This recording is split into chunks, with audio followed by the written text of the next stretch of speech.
Welcome to my mommy's podcast. This podcast is sponsored by BlueBlox. That's BLUBLOX. They create stylish and effective blue light blocking glasses that are used for any time of day. So there's several different options. Their blue light lens is a clear lens that's designed for people who work under artificial light during the day, but they don't maybe want to look like they're wearing orange glasses.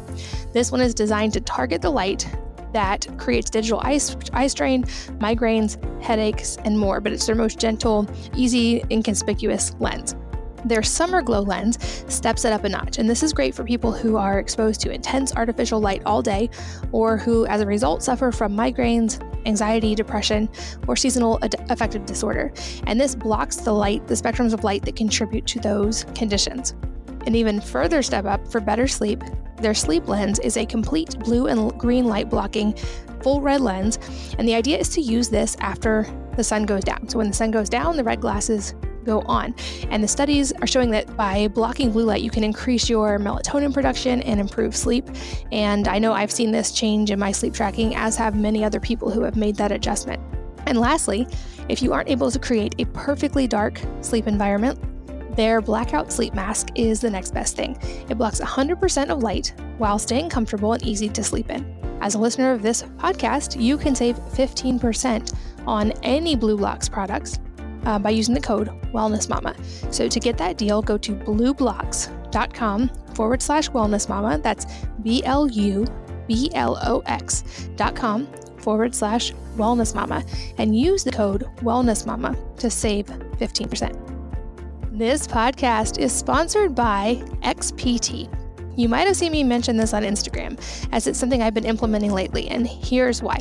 If you're like most people, you set out with a New Year's resolution to be healthier, to maybe go on a diet or lose weight, or to start working out. We all do things like lift weights and run and bike and hike and watch what we eat. But a lot of us overlook the most important basic activity of all that we have to all do every single day, which is breathing. Validated by top fitness experts, performance breathing is the most overlooked activity that we can all do to help get more active, to perform better and recover, and it pays dividends across all aspects of health. I found the easy solution for me and for you. It only takes 5 or 10 minutes a day to do the XPT Life app. If you're not familiar, it's inspired by the training techniques and lifestyle habits of big wave surfer Laird Hamilton and former pro athlete Gabrielle Reese. The XPT Life app is rooted in the most basic yet powerful human trait, your need to breathe. It's that simple. The average human takes over 23,000 breaths per day. So wouldn't it make sense that learning to breathe correctly is one of the best things we can do to improve our health and improve our performance? Find out by going to XPT. XPT is offering you access to this revolutionary program for free. With the new XPT Life app, you will quickly feel less stress, more focus, and improved performance. And I have noticed a big difference in things like heart rate variability and my fitness level in general. And go to xptlife.com/wellnessmama. So that's xptlife.com/wellnessmama to download the app. Many health and wellness experts are predicting that XPT and this type of performance breathing is going to become one of the hottest new trends of 2020. I'm already involved. I hope you'll join me. Go to xptlife.com/wellnessmama to download the app. Hello, and welcome to the Wellness Mama podcast. I'm Katie from wellnessmama.com, and I'm here today with Dr. Lyla Blake-Gumbs, who is a board-certified family medicine physician with 22 years of clinical training and experience in functional medicine and urgent care from the Cleveland Clinic. Her practice is focused on listening to her patients' needs first, then keeping them involved in every decision along the way. As a mother of 3 and a yogi, she loves to travel in her free time. She's accepting a limited number of patients across the country through SteadyMD, where she's a personal online concierge doctor. You can find out more about that in the show notes at wellnessmama.fm or by going to steadymd.com/wellnessmama. And in this episode, we tackle perimenopause, hormones, menopause, if you are in that phase of life, how to get through it with the least discomfort possible, what you need to know about hormone replacement, how everything else can come into play during that time of life. So if you are in that phase or close to that phase, stay tuned. This episode is going to be a great one for you. Dr. Lyla, welcome and thanks for being here. Thank you so much for having me, Katie. I'm glad to be here. I'm so glad to have you here because you are an expert on a topic that I get a lot of questions about that I don't know how to answer, which is perimenopause and menopause and how to navigate that in the best way possible with the least discomfort possible. And I know that's something that you are very much an expert on. So, to start broad, can you explain exactly what perimenopause is and why there's such a wide range of ages in which women experience that? Right. It's kind of an interesting concept because we talk about menopause like it's this really long period during life, when in actuality, perimenopause probably takes up more time. A woman can become perimenopausal, which means around the time of menopause, as early as her, early to mid 40s. And this can go on until, depending on how late she stops having her periods, for up to 12 months, which is the definition of menopause. She might go till 52, 53, 54. So it can take quite a long period of time that you actually fit into that category. And it really depends on the woman and a whole host of factors, like when did she start menstruating? How many pregnancies, if any, did she experience? How long did she breastfeed? So it's a very interesting time, and the symptoms can be confusing. The height of the symptoms, where that we'll get into a little bit, I'm sure, itself may only last a couple of years, though. But women will start to notice some changes in their periods, mostly as early as their mid 40s, moving forward. So this wide range of ages leads a lot of women. I've even heard women in their late 30s describe themselves as feeling like they're in the perimenopausal period. Sometimes we can tell with hormone testing where people are, but most of the time these are clinical kind of diagnoses based on symptoms that people come in with. Got it. So when it comes to like technically defining perimenopause, it's not like there's an age cutoff or even like a hormone test that defines it, but it's more symptom based. Is that what my understanding? So like how would one know that they might be in perimenopause and might need to like keep an eye on these things or address things? Yeah, exactly. That's a really good question, because menopause is a little bit easier to define. It's the definition of menopause is not having had a cycle for a full year. If you don't have a period for 12 months, you're considered menopausal, regardless of what your FSH is, which stands for follicle stimulating hormone. However, with perimenopause, it is true that there's really no lab test that can diagnose that, and there's no specific age for it. Like I mentioned earlier, you can begin to have some erratic periods, you can have breast tenderness, you can start having some weight gain and some mood changes when you start entering the perimenopausal period of time. You might even have a little bit of hot flashes, because this is a period when estrogen levels are fluctuating from high to low, but progesterone is often quite low. Progesterone starts reducing much earlier than estrogen levels, maybe about 10 years earlier. Maybe in the early 40s, progesterone levels start going down. So that kind of heralds the onset of perimenopausal symptoms. That makes sense. So I'm curious, just like to understand biochemically, what is happening during perimenopause with regarding hormones and physiologically? Like I get the overall idea that the body's preparing to stop menstruating and to go through menopause, but what hormones are changing and tend to go up or down? So initially, like I said, you're going to get a reduction in your production of progesterone. Progesterone is produced primarily by what we call the corpus luteum within the ovary, and this happens after ovulation every month. As you become perimenopausal, you have more cycles where you don't actually ovulate, and so you're not secreting as much progesterone as you were earlier in life. So you'll start seeing a steady decline of progesterone. Your estrogen levels can be great, and they can continue at pretty high levels up until the time you stop having periods. And this leads to a problem called estrogen dominance. And we'll talk about that, I'm sure, during the course of this podcast. So you're going to see decline in progesterone, steady or normal estrogen. As you approach closer and closer to the menopause itself, you will also see a sharp reduction in progesterone beginning. In addition, you'll start seeing testosterone levels going down. And that also plays a role in some of the symptomatology, especially libido issues and energy issues. But we're not going to talk a whole lot about testosterone today, but do know that that is one of the three major hormones that are affecting or bringing about some of the symptoms we see.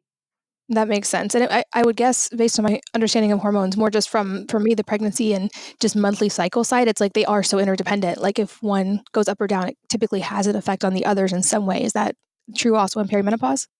Yes, that is absolutely true.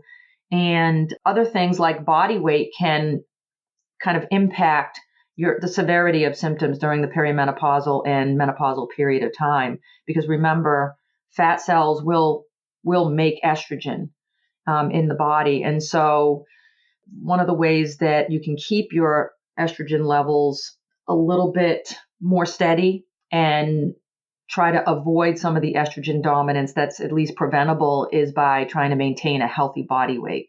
That's good to know. And I know that applies to hormones, like for people with PCOS or other hormonal related issues that can be really beneficial as well. To circle back to something you said at the beginning, just sheerly out of my own curiosity, you mentioned that like pregnancy and nursing and how many babies and how long can affect potentially the age at which someone starts to enter this period. So I'm just curious to understand from my own benefit how that works and whether that makes you more or less likely to go through it at an earlier age, because I've had 6 babies and I started having kids pretty young. So I'm just curious for my own sake. Yeah, so the number of pregnancies and how long you've nursed is important because remember, we're born with a certain number of follicles in our ovaries. And whenever you're pregnant, obviously you're no longer ovulating and having monthly cycles during the pregnancy. In most, in 99% of cases, you're not ovulating or having a period during a pregnancy. And then for most of the time, or at least if you're nursing enough, there's that window where if you go below a certain amount of minutes per day nursing, you also won't ovulate. That's why women don't get their periods immediately, and they can often go up to a year without having a period. The lucky ones can go up to a year without having a period if they're nursing sufficiently. So those two things, pregnancies and nursing, help reduce the amount of actual periods that you have, the amounts of time that you actually ovulate. So then you can go longer into your lifetime, if that makes sense, having more periods. So if you never had a pregnancy, obviously you probably didn't nurse if you never had a pregnancy, and you started your period relatively early, you're probably going to enter menopause a little bit earlier, and vice versa. It doesn't always follow that rule book, okay? But these are just kind of generalizations, and that's how those two things can affect the time at which somebody might enter perimenopause and then menopause. Does that make sense? Yeah, that does. That makes perfect sense. And yeah, good to know like that those factors would be really like could influence that. You mentioned estrogen dominance a minute ago, and I know this is a word I know in the context of PCOS, for instance. So I'm curious, can you, for anyone who doesn't know, define technically what estrogen dominance is, and then how this affects women in that perimenopausal, menopausal period, and like what's going on there? Well, remember I mentioned earlier that progesterone levels start going down and estrogen pretty much stays the same. And in some women, their estrogen levels may be higher than normal. So there's a few scenarios that can lead to estrogen dominance. One of those is you're not producing enough progesterone, but you've got normal amounts of estrogen. When you look at that ratio, even though your estrogen levels look normal, because the progesterone is low, it throws the ratio off. And so you have too much estrogen. Another scenario is when you have high estrogen and either normal or low progesterone. Again, that will lead to a picture of estrogen dominance.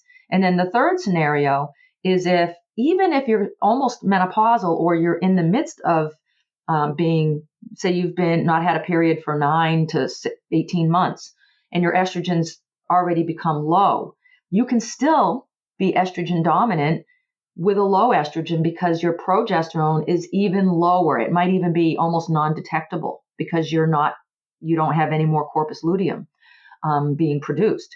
And so you're still going to be estrogen dominant. And it's interesting because Now, the more I've studied about this, the more patients I've seen in this period of their lifetime, the more I'm finding that that's the predominant picture that we see is women with estrogen dominance. And the symptoms that you're going to see are, those tender breasts, fibrocystic breasts, those irregular menstrual cycles, mood swings. You can see a lot of mood swings because of these rapidly swinging estrogen levels. We call them vasomotor symptoms. These are your hot flashes and hot flushes. Weight gain, especially around the abdomen. Sometimes the hips as well can be involved. And also we can see an increase in uterine fibroids.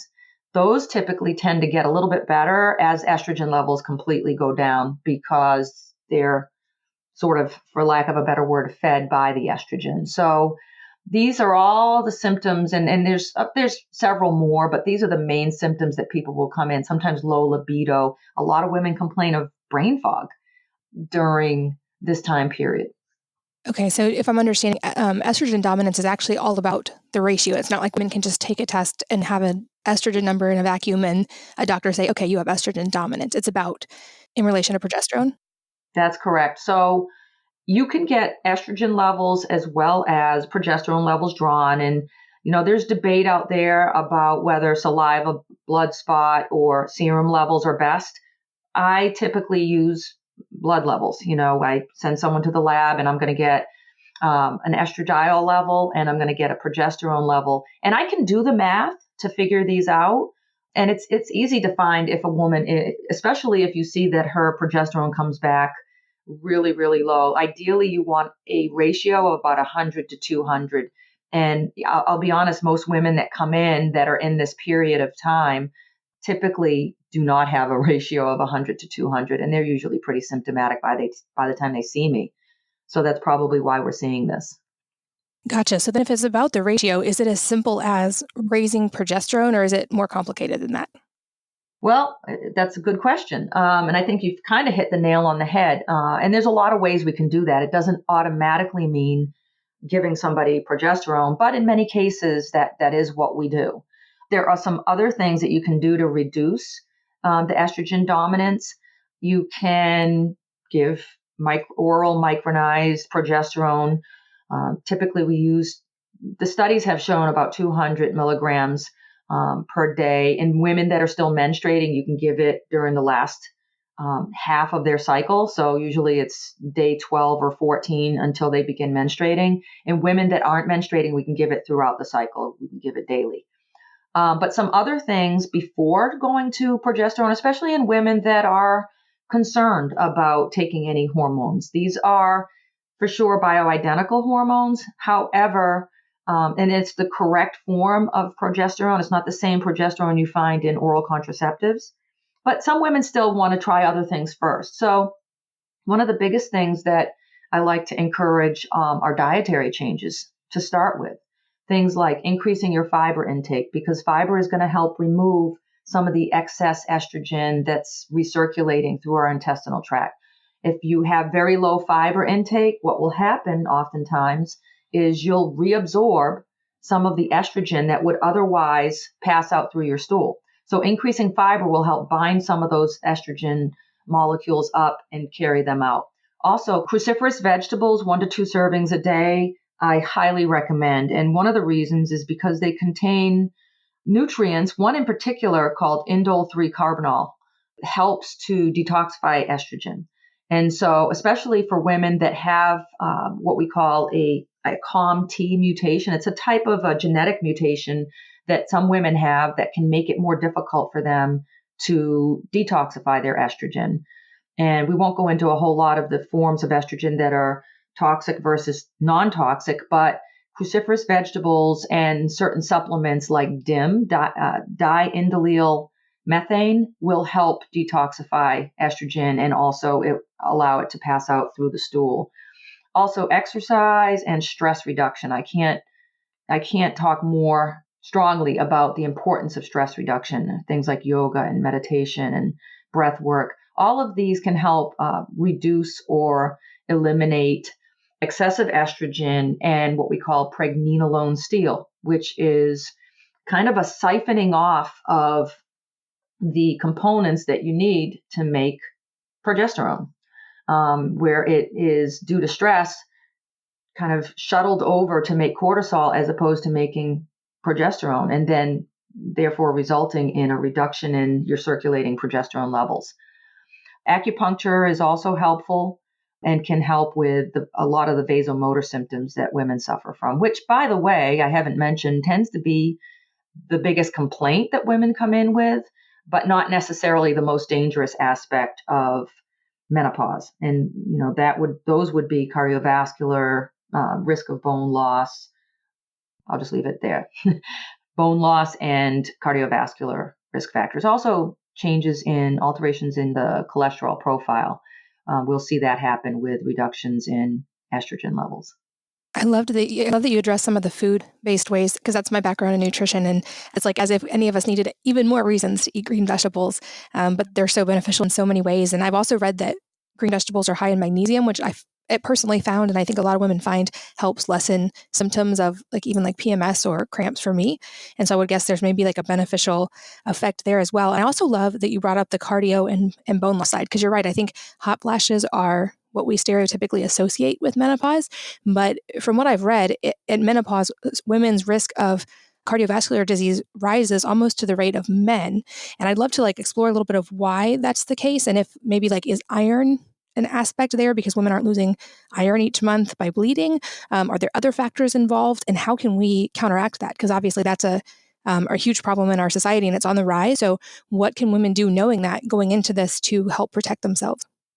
Right. Well, we know that cardiovascular disease is the number one killer in the United States, and it's rapidly becoming the number one killer throughout the world as we export our food habits and fast food chains to other parts of the world. We're seeing just everybody catching up with us. That being said, estrogen is protective for women. And so premenopausal women have a much lower risk of developing heart disease than men do. And so what ends up happening is when we no longer have that protective factor circulating in our blood to the levels that we had as premenopausal women, then we begin to look like men to some degree as it relates to our cholesterol profile and our propensity to develop heart disease. The interesting thing about that is that estrogen, what we found in the Women's Health Initiative, which was a study back in the very early 2000s, I believe 2001 was when it was published, caused a panic in the medical community because, at that point in time, almost every menopausal woman had been put on some form of hormone replacement. They were synthetic hormone. Well, let me put it this way. The estrogen component was Premarin, which is derived from mare's urine, horse's urine, pregnant horse's urine, and a synthetic progestin. What that study showed was that women's risk for what we call VTE, or venous thrombosis events, went up drastically, as did their cardiovascular events.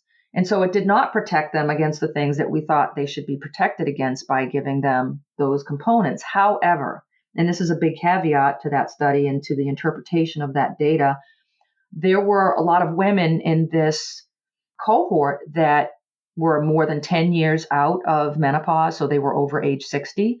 They were naive to estrogen for that entire time. Many of them, or most of them, hadn't been on any estrogen during those interceding 10 years or so. And also the third piece of it was these were not the same type of products that we are gravitating to now in terms of using estradiol as opposed to conjugated estrogens from horse's urine. And the progestins I mentioned were different than the oral micronized progesterone that we use now, which is more bioidentical. And so the interpretation of that study really scared a lot of people off from using either, if you can call it, hormone replacement therapy or menopausal hormone treatment, because they were interpreting the results appropriately, but the patients that were in the clinical trials were not the patients that we're trying to target now, that are the most symptomatic and that are within 10 years of starting or having been in menopause. So I can clarify that a little bit more if you have specific questions, but just know that can get very muddy, right? Because we're saying, okay, you're going to treat cardiovascular risk by replacing someone's estrogen, but wait a minute, estrogen and progesterone or progestins caused more heart attacks and clotting events. Where's the disconnect? That's the disconnect. We're using different forms now of these products, and we're trying to start women earlier. Got it. That makes sense. Okay, so I'd love to go deeper on hormone replacement therapy, because I know that there are several different kinds. You've mentioned a couple of them, and that's an option that's often presented to women at that age. And I know that there's also like the functional medicine approach differs a little bit than maybe the straight conventional medicine approach. So I'm curious, for when a patient comes to you who's in this phase, who's maybe having some symptoms, what are the options available to her, and how do you evaluate which one is best? At the outset, I'd like to say that, women, we're all individual. And so the nice thing with this is that you can really sit down and talk to a woman and find out what's bothering you. What are your symptoms? And that's really what I try to gear my treatment at, is what's interfering with your quality of life. And then in most cases, like we talked about earlier, it's a lot of the time it's vasomotor symptoms, the hot flashes, the night sweats, etc. So for somebody like that, we do know that as long as the woman is within the first 10 years of her menopause and she's under the age of 60, the risk benefit ratio is going to be in her favor to do some form of estrogen replacement. Also, remember that if you have an intact uterus, in other words, you've not had a hysterectomy for whatever reason, then you must take progesterone if you're taking estrogen. So what we typically will do is offer what we call transdermal estrogen, and that is a patch. And, historically, there's been, we've had patches for a long time, but the technology that's around now that allows us to provide very, reasonable amounts of estrogen absorbed through the skin so that it doesn't have to pass through the liver, makes it a much safer form and also a very effective form. That's going to be the most effective for those hot flashes. And then progesterone would be delivered in a tablet or a capsule, typically.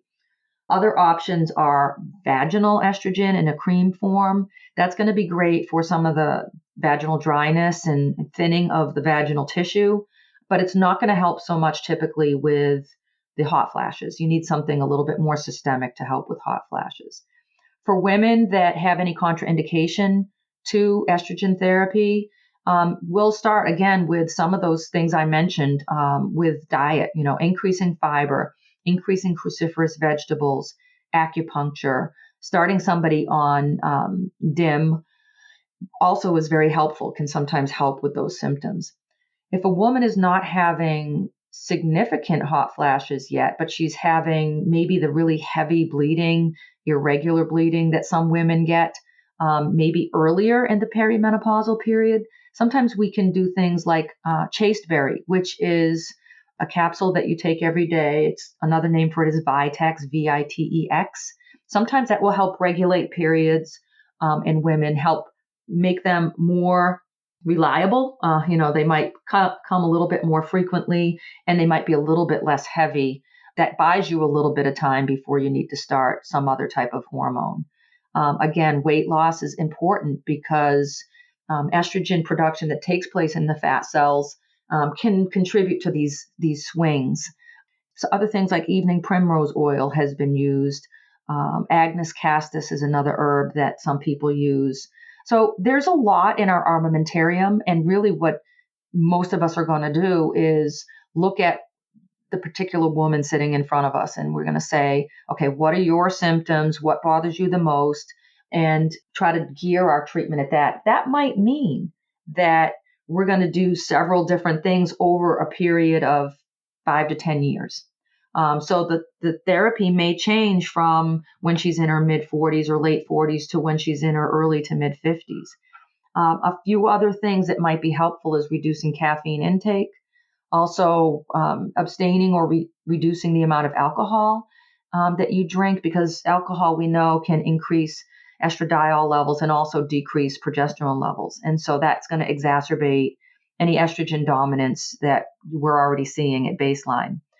And lastly, I would say avoiding plastics and other xenoestrogens like that. Everybody's probably heard about bisphosphonates A, that's BPA. So avoiding the use of plastics whenever you can, not just using them in the microwave, but trying not to store food in plastics and trying to drink your water out of stainless steel containers and things like that. Looking at your cosmetics and any xenoestrogens that might be present in those, avoiding foods with pesticides, so eating organic and non-GMO foods. All of these things can help treat those symptoms before even moving on to giving somebody progesterone and or estrogen. Yeah, I love that. And I think it's so important what you said about taking that whole body approach and looking at the woman sitting in front of you. And I am so glad for functional medicine and for this, like really this rise in understanding about functional medicine, because I think when you're talking about any life change or health condition, it's so much more effective to work with a doctor who's taking everything into account. And just like in this, how hormones, they all affect each other. And if one goes up or down, it can influence the others.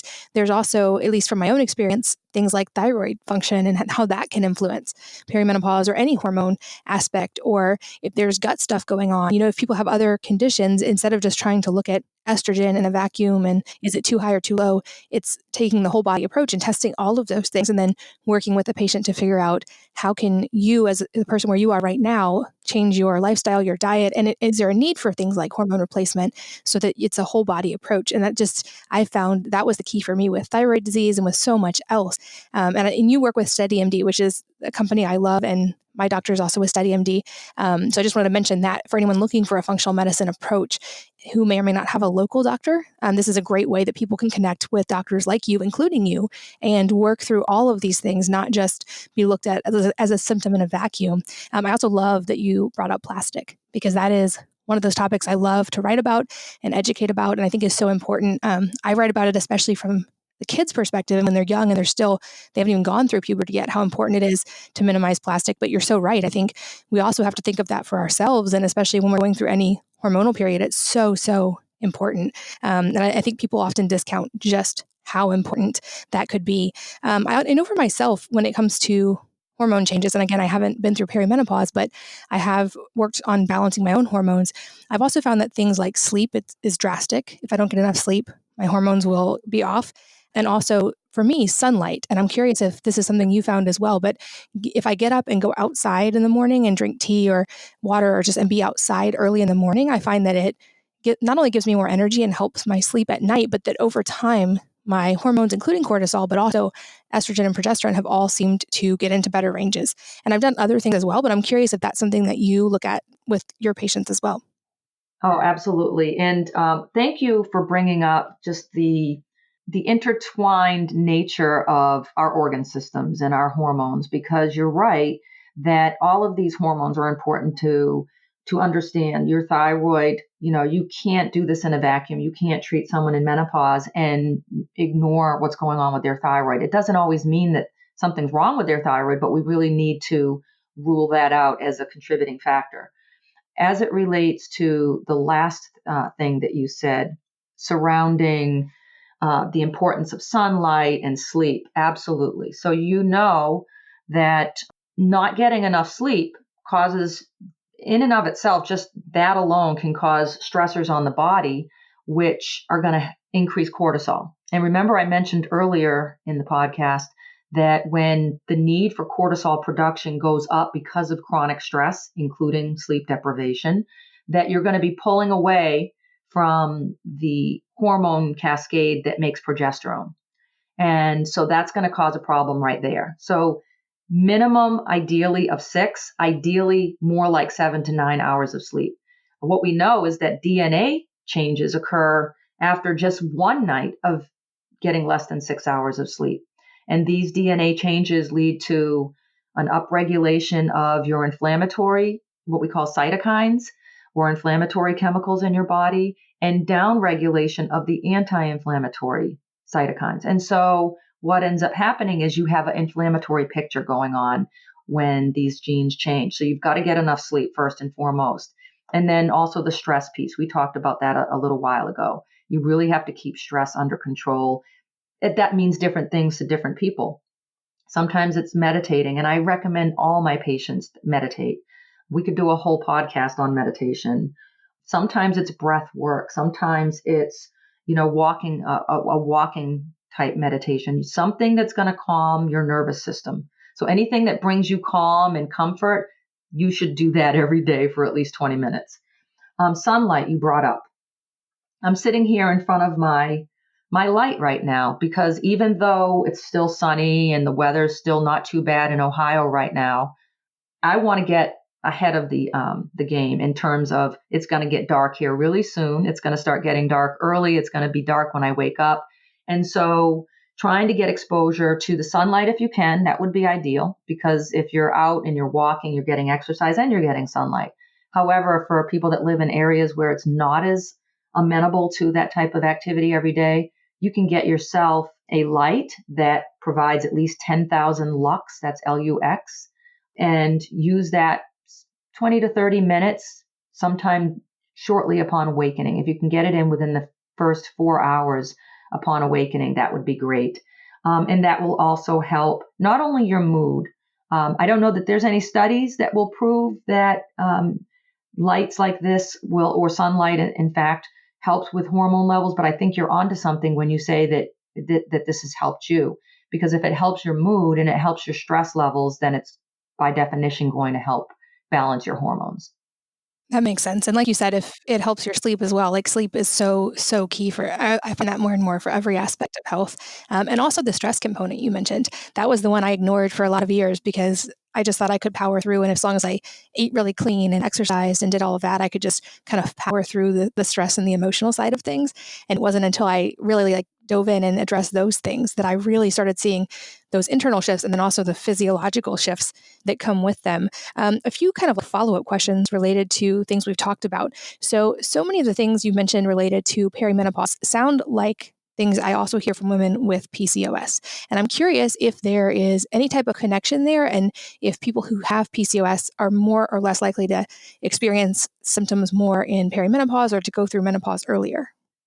So women with PCOS have a little bit of a different milieu of symptoms. A lot of them, have, because of the fact that they have so many, it's called polycystic ovarian syndrome, because they have an increase in the number of cysts, they're producing more testosterone. And so that testosterone is what kind of monkeys with their hormone kind of picture. I don't know, honestly, whether or not women with PCOS tend to have more symptomatic or less symptomatic perimenopausal periods.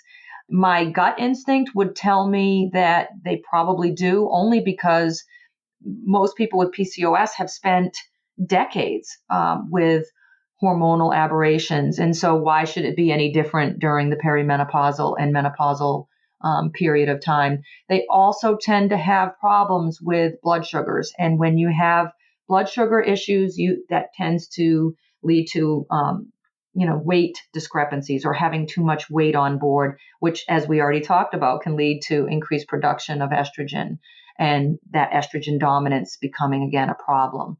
So yes, the symptoms can sound very similar. And, let's face it, a lot of the symptoms that we're talking about are sometimes sort of vague symptoms that a lot of us complain about: fatigue and moodiness and, acne and these kinds of things. So,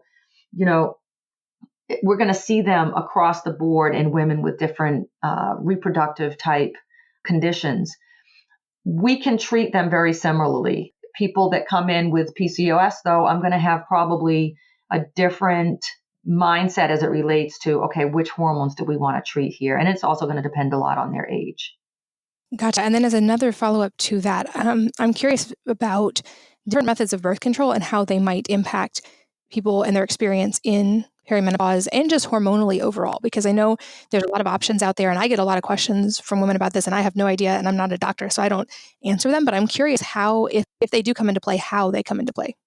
Well, so the interesting thing is what we often see is that women that enter this period, because they're having these irregular periods, oftentimes very heavy periods because of the high levels of estrogen and the anovulatory cycles that they might experience because of the low progesterone or as a result of low progesterone. we'll see them get recommended to have, say, a Mirena, which is a progesterone-eluting IUD place, because that will help. It provides for a local installation of progesterone in the area of the uterus. It can help reduce bleeding and oftentimes just stops periods altogether, which can buy women a few years before they actually enter menopause. So it can really reduce the amount of bleeding and blood loss that women experience. Some women are treated with low dose oral contraceptives, because remember, when you're perimenopausal, you're still capable of becoming pregnant, because you do ovulate sometimes. And if you ovulate and you have intercourse, you can become pregnant.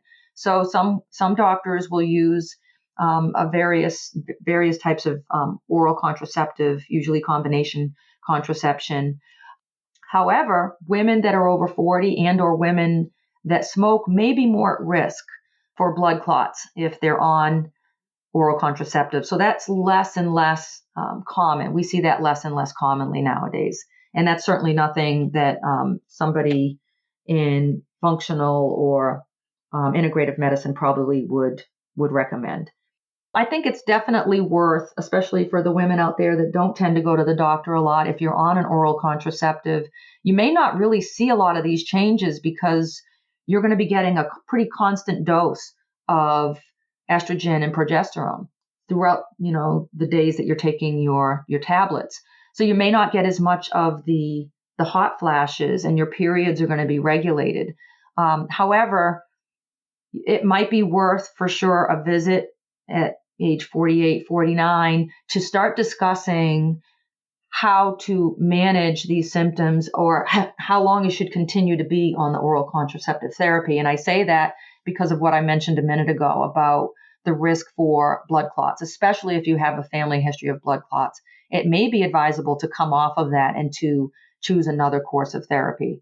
You definitely want to wait until you've been off of your oral contraceptives for a period of time, at least 4 to 6 weeks, before checking hormone levels, because clearly if you're checking them while you're on those types of hormones, it's going to throw off the results.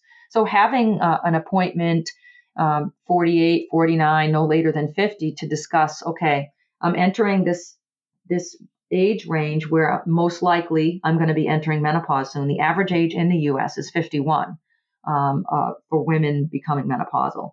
And so while there is a range of typically 4 to 5 years on either side of that, I think going to the doctor no later than age 48 would be advisable to see if there are some other ways to manage this period of life in the safest way possible. That's great advice. This podcast is sponsored by BlueBlox. That's BLUBLOX. They create stylish and effective blue light blocking glasses that are used for any time of day. So there's several different options. Their blue light lens is a clear lens that's designed for people who work under artificial light during the day, but they don't maybe want to look like they're wearing orange glasses. This one is designed to target the light that creates digital eye strain, migraines, headaches, and more, but it's their most gentle, easy, inconspicuous lens. Their Summer Glow lens steps it up a notch, and this is great for people who are exposed to intense artificial light all day, or who, as a result, suffer from migraines, anxiety, depression, or seasonal affective disorder. And this blocks the spectrums of light that contribute to those conditions. An even further step up for better sleep, their Sleep lens is a complete blue and green light blocking full red lens, and the idea is to use this after the sun goes down. So when the sun goes down, the red glasses go on. And the studies are showing that by blocking blue light, you can increase your melatonin production and improve sleep. And I know I've seen this change in my sleep tracking, as have many other people who have made that adjustment. And lastly, if you aren't able to create a perfectly dark sleep environment, their blackout sleep mask is the next best thing. It blocks 100% of light while staying comfortable and easy to sleep in. As a listener of this podcast, you can save 15% on any BlueBlox products by using the code WellnessMama.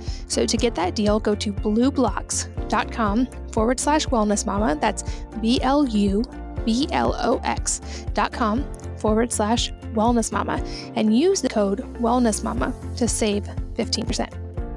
This podcast is sponsored by XPT. You might have seen me mention this on Instagram, as it's something I've been implementing lately, and here's why. If you're like most people, you set out with a New Year's resolution to be healthier, to maybe go on a diet or lose weight, or to start working out. We all do things like lift weights and run and bike and hike and watch what we eat. But a lot of us overlook the most important basic activity of all that we have to all do every single day, which is breathing. Validated by top fitness experts, performance breathing is the most overlooked activity that we can all do to help get more active, to perform better and recover, and it pays dividends across all aspects of health. I found the easy solution for me and for you. It only takes 5 or 10 minutes a day to do the XPT Life app. If you're not familiar, it's inspired by the training techniques and lifestyle habits of big wave surfer Laird Hamilton and former pro athlete Gabrielle Reese. The XPT Life app is rooted in the most basic yet powerful human trait, your need to breathe. It's that simple. The average human takes over 23,000 breaths per day. So wouldn't it make sense that learning to breathe correctly is one of the best things we can do to improve our health and improve our performance? Find out by going to XPT. XPT is offering you access to this revolutionary program for free. With the new XPT Life app, you will quickly feel less stressed, more focused, and improved performance. And I have noticed a big difference in things like heart rate variability and my fitness level in general. And go to xptlife.com/wellnessmama. So that's xptlife.com/wellnessmama to download the app. Many health and wellness experts are predicting that XPT and this type of performance breathing is going to become one of the hottest new trends of 2020. I'm already involved. I hope you'll join me. Go to xptlife.com/wellnessmama to download the app. So for me personally, I've never been on any form of hormonal contraceptive at all, but I track my cycle using several apps, actually, an NFP and body temperature. I hope I still have quite a bit of time before perimenopause, but I'm curious for those of us who do track our cycles. You mentioned that cycles can space out. Are there other changes that we would expect to notice if we were actually watching for fertile signs? Would a certain phase of the cycle tend to lengthen? Would it be like the luteal phase, or what would we see there? Yeah. So typically your cycles are going to get the time between your cycles. Say your typical period might be every 28, every 29 days. They tend to get a little bit shorter. And that variation tends to be the luteal phase where that's actually shortening. And that's what accounts for the change in the overall cycle length. More often than not, you're going to see women that have heavier bleeding, maybe more clots. And it can be a little off-putting. Women often will come in iron deficient at this point in time because they're having such heavy periods. It's interesting to note that the average woman should typically only lose about 35 mLs of blood per cycle. And that would equate to about 7 teaspoons of blood. Women that are in the perimenopausal period can lose that in a day or in 2 days of their cycle, or even shorter than that. So you'll find that maybe you're going through more tampons, or you're going through more pads, or if you use a menstrual cup, it's filling up within a few hours as opposed to the 12 hours they say that it's supposed to last you. Those are indications that you're probably beginning to have lower progesterone levels and entering perimenopausal time. Another symptom would be, of course, the hot flashes. And sometimes they'll only happen at night. You might just wake up a little warmer than you typically would. So those are probably the main kind of alerting symptoms that you're going to see. So, watching those cycle lengths on your apps can be the first tip off before you've even gotten any breast tenderness or anything like that. Okay, awesome. That's great to know. And as we start to get toward the end, I'm curious, we've talked about a lot of these symptoms and what to look for. And I know that the understanding is that women think they're going to have these symptoms, especially in menopause. Are the symptoms avoidable to some degree or completely if women are willing to kind of take this broader functional medicine approach that you talked about and address diet and lifestyle as well as hormones? Have you seen women go through perimenopause and menopause much more easily by doing that? It's interesting because you've talked to women, I'm sure, that have said, I hardly had any hot flashes. I had the easiest menopause known to mankind.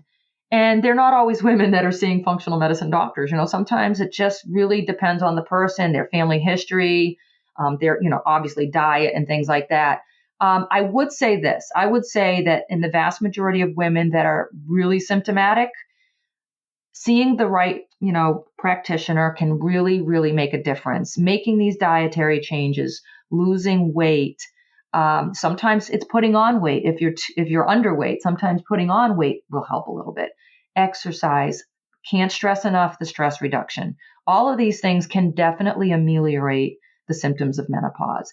And when all else fails, we know that estrogen combined with progesterone will help symptoms. And more information actually has come out that even progesterone alone, micronized progesterone, like I said, 200 milligrams daily in a postmenopausal woman, sometimes is enough. Sometimes they don't even need to resort to using estradiol. It just is going to be so individual. And so I really urge people to have that conversation with somebody that they trust. Read. There are all kinds of, there's lots of things out there that you probably don't want to read, but there are really good, Christine Northrup's book, The Wisdom of Menopause. It's an older book, but there's really a lot of good information in that book. And I think just really getting to know, A, your body, and B, paying really close attention to when an intervention is tried, taking good notes and really being able to document how did that intervention work for you, because it's not always going to work the same for every individual. And talk to your physician about the results of any interventions that are tried, because if it's not working, working together, the two of you can figure out something that will work. It may take some trial and error, and it may take a little bit of time to get it right, but that's so important. And don't hesitate if something's not working to bring it up and just keep plugging away at it, because you can get relief.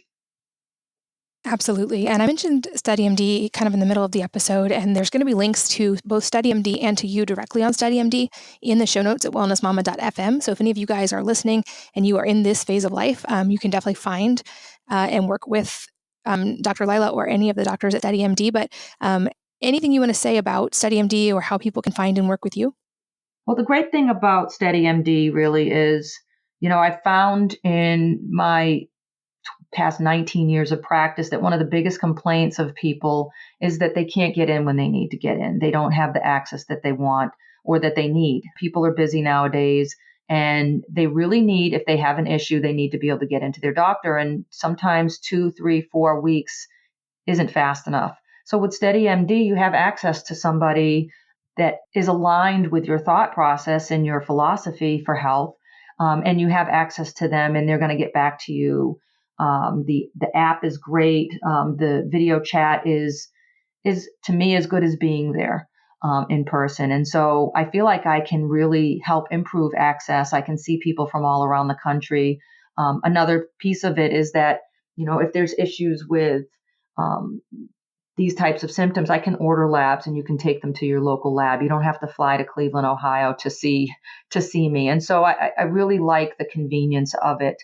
The piece about, they typically, when you sign up for StudyMD, you take this quiz, and this quiz will kind of match you with the doctor that has the most similar outlook or philosophy to yours. And so you're going to end up with somebody that you didn't just pick out of a book because they were on your insurance. You're finding somebody that's very aligned with the way you look at the world. And I think there's nothing better than sitting and talking with somebody that thinks the same way you do. You don't spend a lot of your visit trying to convince the doctor that this is how things should be or this is what you're experiencing. So that, I think it also makes it a very efficient service. I agree. And I think the link to find the quiz is studymd.com/wellnessmama. So if you guys are listening, it's really quick, easy quiz. And like Dr. Lyla said, it connects you with the doctor who's going to agree with you. You're not going to have to fight your doctor about nutrition or the fact that you want to take a natural approach. They're amazing. I love my StudyMD doctor. And I think this was a super, super helpful podcast episode. Like I said, this is an area I don't have experience with. And I love that you jumped in and answered all these questions and provided so much value. So Dr. Lyla, thank you so much for being here today. Thank you, Katie. I look forward to talking with you again, and I hope this has been helpful to your listeners. It absolutely has. And thanks, as always, to all of you for listening and sharing your valuable resource, your time with both of us. We're so grateful that you did and that you are here today. And I hope that you will join me again on the next episode of the Wellness Mama podcast. If you're enjoying these interviews, would you please take 2 minutes to leave a rating or review on iTunes for me? Doing this helps more people to find the podcast, which means even more moms and families can benefit from the information. I really appreciate your time, and thanks as always for listening.